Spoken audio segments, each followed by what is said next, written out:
Welcome to voice for nation news. Telangana ప్రభుత్వం ప్రతిష్టాత్మకంగా చేపడుతున్న ఇందిరమ్మ ఇండ్ల పథకంలో పార్లమెంట్ సభ్యులకు కూడా భాగస్వామ్యం కల్పించాలని BJP MP Raghunandan Rao demand చేశారు.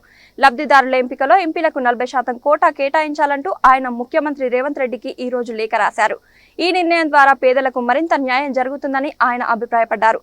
ఎమ్మెల్యేల మాదిరిగానే ఎంపీలు కూడా ప్రజల చేత నేరుగా ఎన్నుకోబడిన ప్రజాప్రతినిధులని రఘునందన్ రావు తన లేఖలో పేర్కొన్నారు. అందువల్ల ఇళ్ల లబ్ధిదారుల ఎంపిక ప్రక్రియలో తమకు కూడా అవకాశం కల్పించాలని కోరారు. పార్టీలకు అతీతంగా రాష్ట్రంలోని మొత్తం 17 మంది ఎంపీలకు ఈ కోటాను వర్తింపజేయాలని ఆయన సూచించారు. దీనివల్ల లబ్ధిదారుల ఎంపికలో సహేతుకత, పారదర్శకత పెరుగుతాయని ఆయన స్పష్టం చేశారు. గతంలో ముఖ్యమంత్రి రేవంత్ రెడ్డి కూడా ఎంపిక చేశారన్న విషయాన్ని రఘునందన్ రావు ఈ సందర్భంగా గుర్తు చేశారు. కేంద్ర ప్రభుత్వ పథకమైన ప్రధానమంత్రి ఆవాస్ యోజన నిధులను ఇందిరమ్మ ఇండ్ల పథకంతో అనుసంధానించడాన్ని ఆయన స్వాగతించారు. తన అభ్యర్థనపై ప్రభుత్వం సానుకూలంగా స్పందించి వెంటనే నిర్ణయం తీసుకుంటుందని ఆశిస్తున్నట్లు లేఖలో పేర్కొన్నారు.